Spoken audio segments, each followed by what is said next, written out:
Je voulais remercier le comité d'organisation et Pierre Meyer de son invitation pour parler d'un sujet difficile et brûlant. Les stents biorésorbables sont-ils utiles?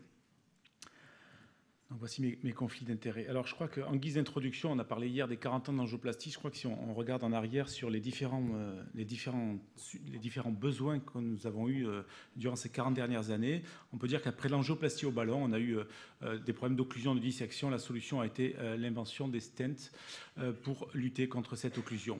Les stents nus étant présents, le besoin secondaire qu'il y a eu, c'est la thrombose aiguë de stent, et nous avons eu à ce moment-là la bithérapie antiplaquettaire pour lutter contre cette thrombose de stent. Autre problème avec les stents nus, la rosténose, nous avons eu les stents actifs de première génération qui là aussi ont lutté efficacement contre ce problème de la rosténose. Quatrième problème, les stents actifs ont généré des thromboses de stent très tardives au-delà de la première année. La solution a été l'invention des stents actifs de deuxième, troisième, quatrième génération, on va dire de nouvelle génération. Et la question qui se pose actuellement avec ces nouveaux stents actifs, quels sont nos besoins actuels en 2017? Alors, on a vu avec la présentation de Géraud quelles sont les propriétés actuelles des stents actifs. On sait que c'est des mailles fines, on va dire entre 50 et 80 microns. Le profil de franchissement est assez remarquable pour la majorité des stents. Ils sont flexibles, ils ont une bonne force radiale, ils ont un polymère qui est soit biorésorbable, soit compatible. Et le principe actif est des limus dans la majorité des cas. Les données cliniques actuelles sont impressionnantes. Si vous regardez le suivi à 6 ans de Norstent sur du all commerce, vous avez un TLR à 5% à 6 ans et 0,8% de thrombose de stent à 6 ans. Et il est actuellement impossible de départager sur des données cliniques les stents actifs entre eux. Donc on arrive à une grande maturité avec nos stents actifs actuels. Alors, pour en arriver là, entre le premier stent nu et notre stent actif actuel, il s'est passé 30 ans et on a eu des hauts et des bas. On a eu la thrombose de stent précoce, on a eu la rosténose, on a eu les thromboses de stent très tardives pour en arriver 30 ans plus tard au stent actif de deuxième, troisième et quatrième génération. Alors, on parle des stents, mais je crois qu'il faut aussi parler du reste, c'est-à-dire, 95% d'angioplasties sont faites avec des stents actifs en France, mais la technique d'implantation a beaucoup progressé ces dernières années, notamment dans la préparation de la lésion, avec les ballons non compliants, leur rotablation qui est de plus en plus importante, la post-dilatation avec les ballons non compliants qui n'existaient pas il y a quelques années, l'imagerie qui est apparue, l'OCT, l'IVUS, le stent boost qui nous aide dans la qualité de l'implantation, et aussi des antiplaquettaires extrêmement efficaces, et notamment dans la catégorie de patients qui posent le plus de problèmes, que sont les syndromes coronariens aigus. Donc il va être difficile, très difficile, de faire mieux que les stents actifs actuels avec les stents actifs et la technique que nous utilisons. Alors quel est le cahier des charges? Quels sont les avantages théoriques des stents biorésorbables? Un des avantages théoriques, c'est la vasomotricité, la récupération d'une bonne vasomotricité, d'une physiologie coronaire. La disparition, lorsque le stent a totalement disparu, 3 à 4 ans après, de la thrombose tardive. Si le matériel a disparu, a priori, il peut y avoir une disparition de thrombose de stent très tardive sur un plan théorique. La possibilité de suture chirurgicale, c'est assez théorique comme avantage, mais c'est quelque chose que nous avons tous en esprit. Et enfin, probablement la plus importante, c'est la disparition de la néoathérogénèse ou de la néoathérome. Et tout ça, ces avantages vont devoir être faits en comparant tout ça au DES, avec une efficacité comparable sur le TLS et si possible une sécurité comparable sur la thrombose de stent. Alors ce néoathérome, cette néoathérosclérose, c'est une athérosclérose qui est très évolutive sur quelques mois après l'angioplastie. Il y a de la matrice, des cellules spumeuses, des cellules nécrotiques, de la calcification. Et elle est responsable d'eurosténose et aussi beaucoup de syndrome coronarien aigu, de thrombose de stent très tardive. Et c'est probablement un des besoins les plus importants que nous avons actuellement avec les stents actifs. Alors, qu'avons-nous appris des différentes données cliniques? On a surtout des données cliniques avec le stent biorésorbable Abbott. On va regarder quelles sont les données cliniques à 1 an. Donc, on va différencier 2 phases. Le suivi de l'implantation 1 an après et surtout suivi de la résorption entre la 2e et la 3e année. Que se passe-t-il pendant la phase de résorption? Et je crois qu'on va devoir avoir à l'esprit de toujours regarder les deux phases différentes. Donc, première phase, la phase d'implantation. La première année, on a une très belle étude randomisée Absorbe 3, de plus de 2000 patients, BVS contre Xience en 2 pour 1. C'est une étude de non-infériorité sur le Xience. Le critère de jugement principal, c'est le TLF, cardiac death, MI et ischemic driven revascularisation. On voit que globalement, sur le critère d'efficacité, l'Absorbe est non inférieur au stent Xience. On a 1,7 de différence à risque absolu. On est donc parfaitement bien dans la non-infériorité. Donc le stent BVS est non inférieur au stent Xience avec 4,5 de marge de non-infériorité. Ici, on regarde sur la sécurité, on est à 0,8 de différence en absolu et le petit p n'est pas significatif. Lorsqu'on poule les différentes données à 1 an des différentes études, Absorb 2, Absorb Japan, Absorb China, Absorb 3, on a les données toujours d'efficacité et de sécurité. On a globalement des résultats comparables entre le stent BVS et le stent Xience. Numériquement, toujours un petit peu plus d'événements, mais ce n'est pas significatif.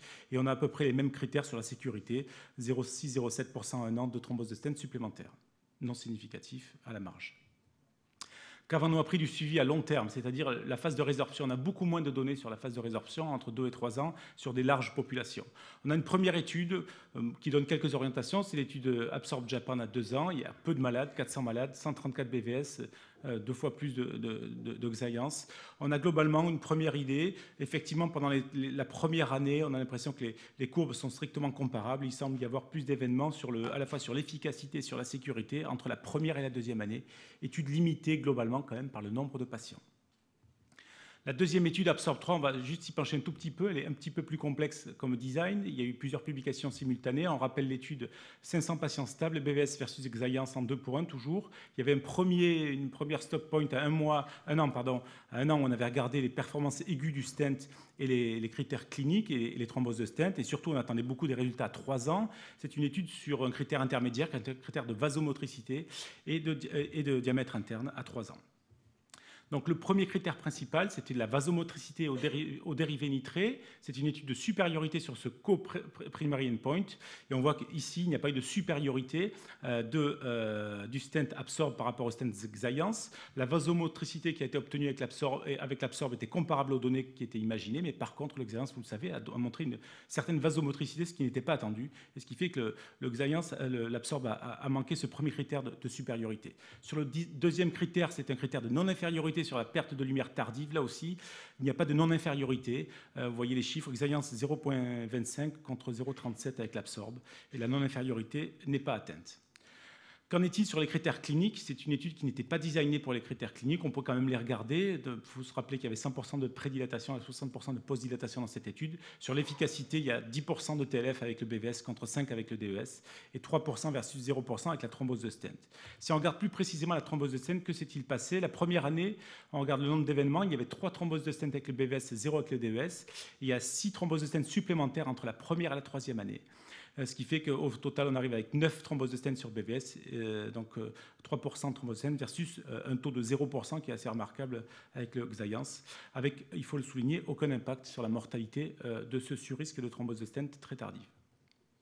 Alors, y a-t-il un impact de la qualité d'implantation des stents biorésorbables? On a ici la sous-analyse très élégante d'Ellis qui a regardé finalement, lorsqu'on prépare la lésion, on fait correctement l'implantation et on postdilate systématiquement, y a-t-il un impact sur les événements?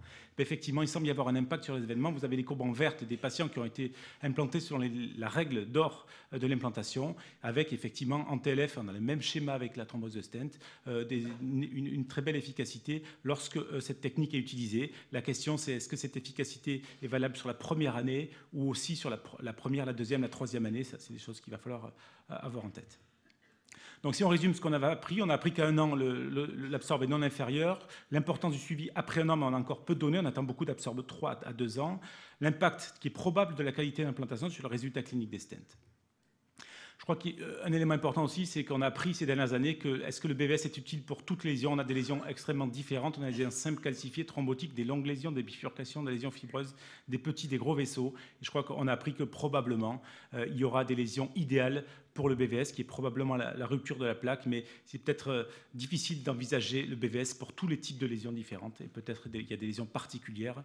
Ce cas clinique rapporté dans Jack Intervention très récemment, qui est le premier patient qui a été implanté d'un BVS avec un suivi à 4 ans sur un STEMI, et on voit que le Golden Tube, avec une disparition complète de l'Absorb à 4 ans, dans un contexte d'infarctus, typiquement une indication qui semble extrêmement séduisante.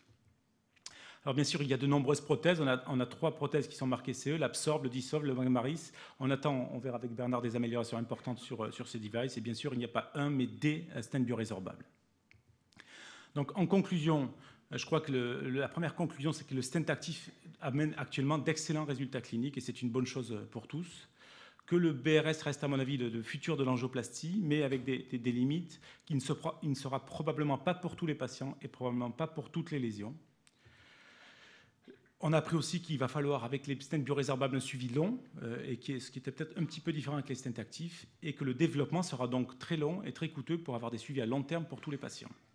Je profite de cette tribune pour rappeler que nous avons la chance en France d'avoir un très beau registre sur plus de 2000 malades qui vont être suivis pendant 5 ans. Les résultats à 1 an seront présentés au PCR. Et je veux tous vous solliciter pour avoir un suivi rigoureux pour qu'on ait des datas fiables sur ces patients. Je vous remercie.